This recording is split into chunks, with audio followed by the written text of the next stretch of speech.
Baik teman-teman, pada pagi ini saya mau berbagi sebuah cara untuk bisa mengetahui apa yang sebaiknya menjadi kelas dan bagaimana metode-metodenya. Seperti ini caranya. Pertama, kita buat skenario dari aplikasi. Nah, skenario itu seperti ini. Misalkan ya, skenario seperti ini contohnya. Misalkan aplikasi pengguna memilih menu enkripsi. Kemudian aplikasi menampilkan tampilan enkripsi. Kemudian skenario yang kedua, pengguna memasukkan teks terang pada tampilan enkripsi. Lalu teks terang dan kunci misalnya ya. Pada tampilan enkripsi. Lalu menekan tombol proses. Aplikasi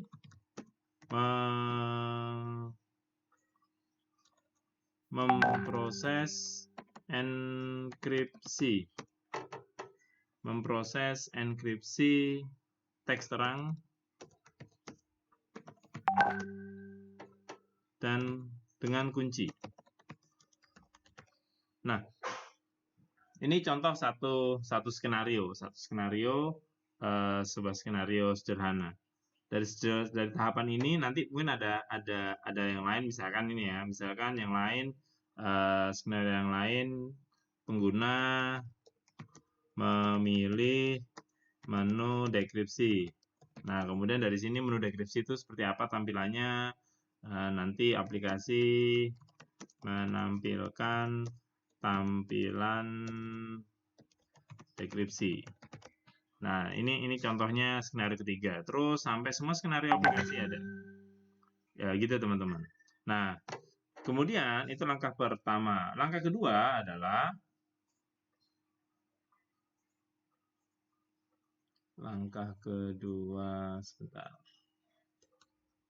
Langkah kedua adalah kita lihat dari skenario mana yang merupakan kata benda dan mana yang merupakan kata kerja. Contoh nih, misalkan dari A, kata benda, berarti ada pengguna. Kemudian ada apa lagi nih? Menu enkripsi. Kemudian apa lagi? Aplikasi. Kemudian apa lagi? Tampilan enkripsi. Kemudian apa lagi? Memasukkan teks terang.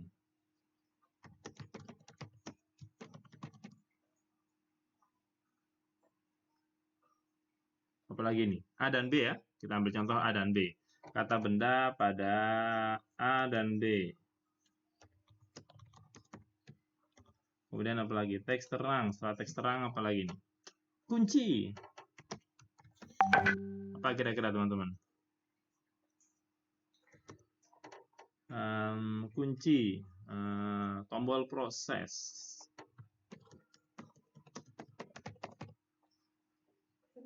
Aplikasi proses enkripsi dengan kata kunci. Oke. Dah. Kemudian kata kerja. Kata kerja A dan B.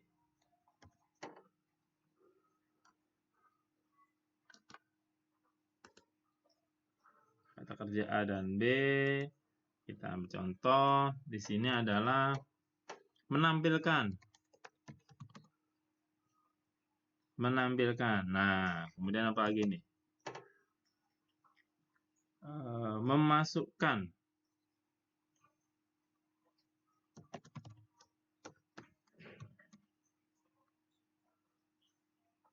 Apa lagi nih? Memproses.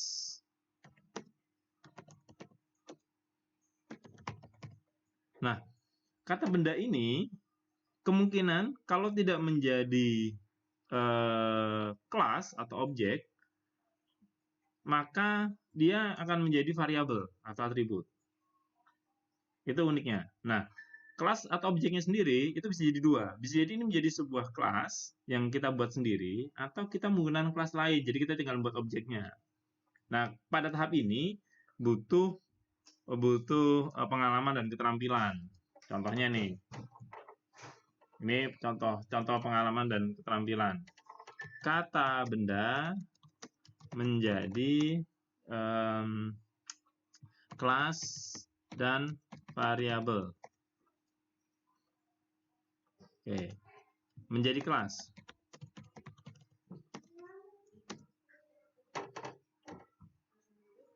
Kelas, objek, dan variabel. Ini misalkan saya buat aplikasinya GUI gitu ya, ada tampilan GUI-nya. Maka pengguna jelas nggak kita coret, karena itu di luar aplikasi.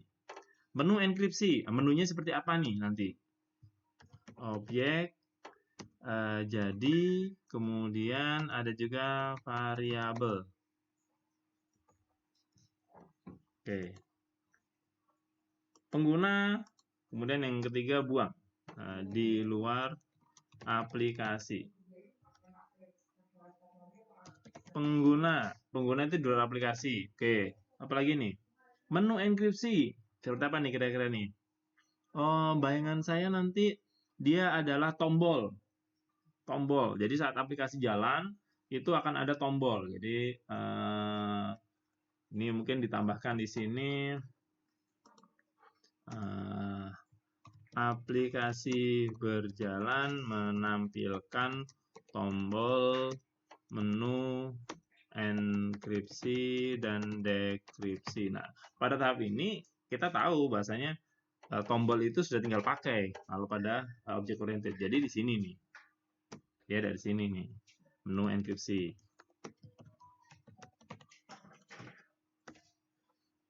Nah, kemudian aplikasi. Nah, kita lihat dulu nanti aplikasinya nih. Aplikasi kemudian ada di sini nih, aplikasi. Kemudian tampilan enkripsi. Tampilan enkripsi ada di sini. Kemudian teks terang. Teks terang ini apa kira-kira nih? Apakah dia punya karakteristik khusus? Apakah dia punya sebuah behavior?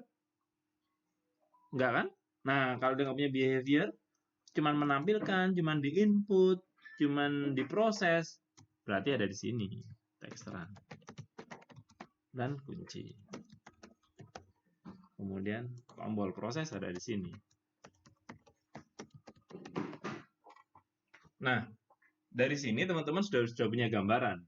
Oh, berarti nanti saya akan punya aplikasi yang punya dua buah metode, yaitu misalkan ya, metodenya adalah menampilkan menu.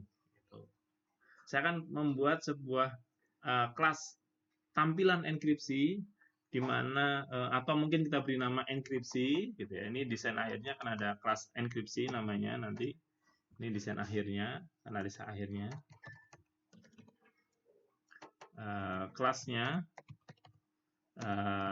enkripsi akan ada di sini akan ada input apa nih kata kerjanya menampilkan, memasukkan, gitu ya, memasukkan teks terang.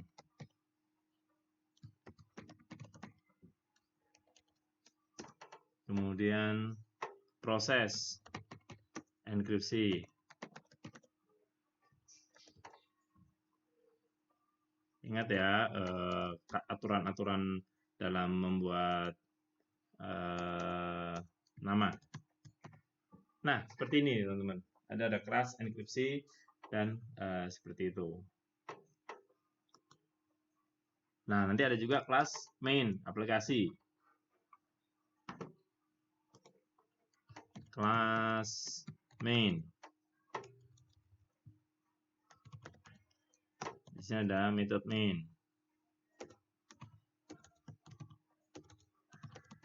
Main method. Saya lupa nih, nggak boleh pakai huruf besar ya. Kalau besar itu yang kelas. Main method. Nanti ada menampilkan menu gitu, ada di sini. Ada di main. Gini teman-teman, jadi sudah masuk di sini. Nah, di dalam kelas enkripsi itu nanti ada variabel, ada atribut. Atribut teks terang